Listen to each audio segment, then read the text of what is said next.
国内的朋友们，海外华人华侨们，这里是浙江的万里泽国。在我印象中，从小到大，面馆烧面都是这种方法。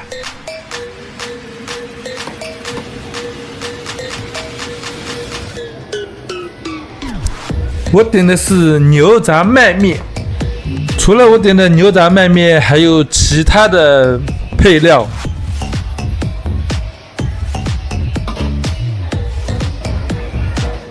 还有这些小料，有葱花，有香菜，有辣包菜，还有咸菜，等等等等等等等。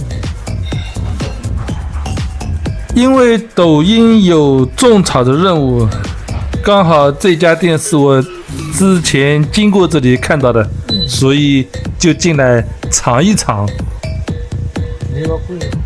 毕竟这家店在泽国开了有20多年的，应该味道不会差到哪里去。你看我吃的表情就知道了。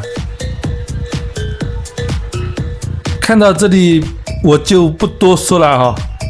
这种风格的装修好像是我们台州这边的老牌面馆的统一的装修风格。